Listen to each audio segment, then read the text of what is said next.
In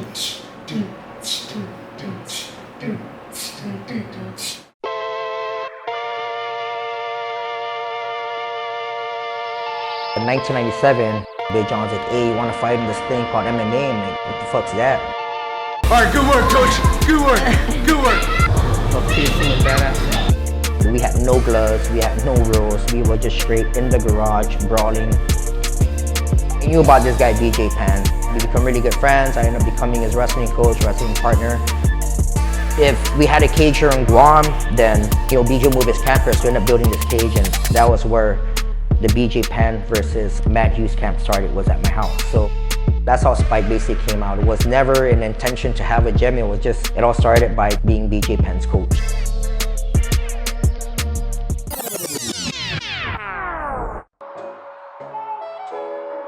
My whole entire backyard was just filled with scrapping all day, all night. My wife was 7 months pregnant with my son, and she's getting irritated.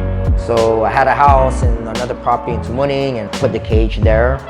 And then I started to hold these fundraisers, which Frank the Crank fought in. And what I did was I did Fight Night Fridays at Spike 22. And it was the fucking funnest thing ever.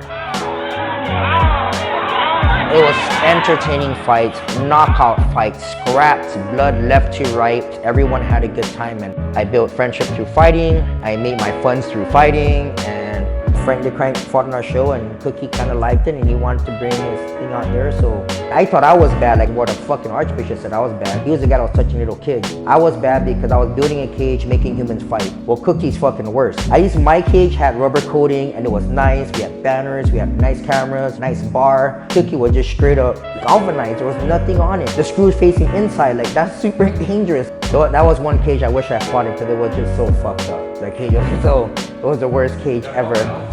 Yeah, dude, but it was cool, I mean, whenever you're starting, you know what I mean? You gotta make use of what you have, and Cookie did it. Building MMA on Guam, I was only 19, and to 22, we got a lot of heat.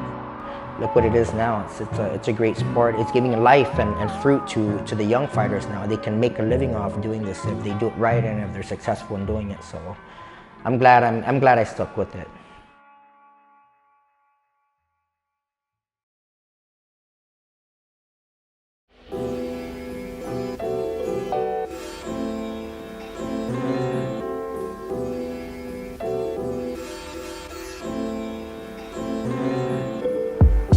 The one thing I like about Frank is he trains hard, and he's humble when he wins, but he's also humble in his defeats, and he wants to learn. He's very easy, he's coachable, and he's always trying to improve. And when I look at Frank, I see him, he's done his work. He's done the Backyard Brawls, you know what I mean? He moved up, from the Backyard Brawls. He did, he done the PXCs, at 16, 17, he was an URCC champ, right? So, Frank has done a lot of shit. So now that he's in there, we got to deliver now, So now, he knows what he's going up against. He's fighting an Aussie in Australia. You do not want to fucking go to decision.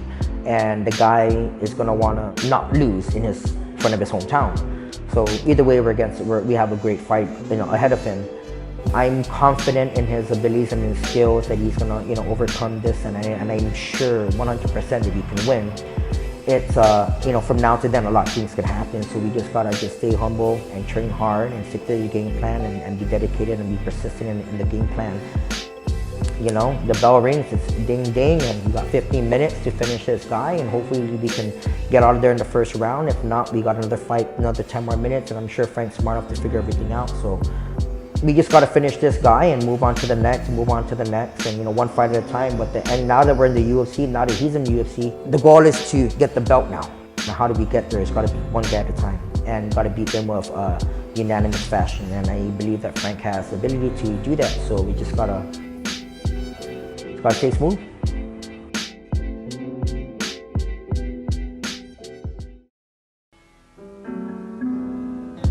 I think I popped the blood vessel, almost passed out.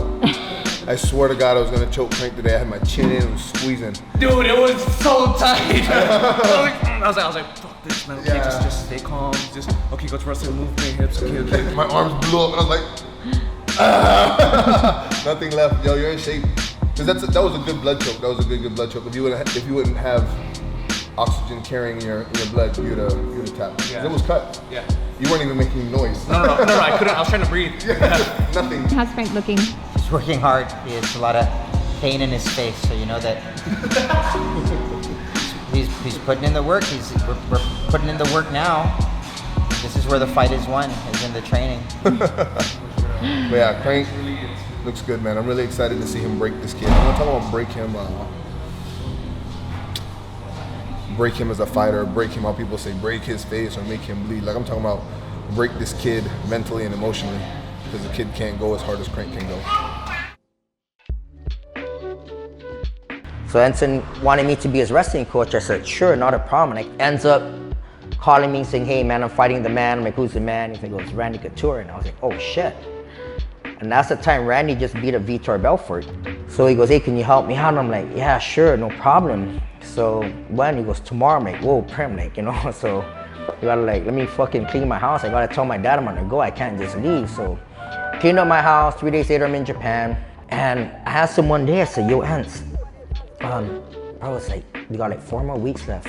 Is there anyone else coming to this? He's like, no, just me and you. I'm like, whoa, Prim, hold on, calm down. I said, I thought I was supposed to be a wrestling coach. I didn't know I'm your fucking partner. Did pretty good. Ensign, you know, he ended up winning, beat Randy. We stuck to the game plan. Took Randy out. 2 weeks later, we came to Guam and we opened up Purebred in East Agania. And the rest is history, you know. It's an international gym. Steve Roberto has Purebred Jiu-Jitsu, is one of the most successful Jiu-Jitsu gym on island. Ents was my best man at my wedding. Me and Ents, we've been through a whole lot of shit together, and motherfucker broke my jaw. I think he was mad because I used to fucking take his ass down and pound him hard, and my jaw's still broken. I can't eat fucking pistachio nuts. I can't eat a big burger. But I'm a little bit wiser now, Ents, and like 190, I'm a little bit bigger than before, you know what I mean? I'm fucking around.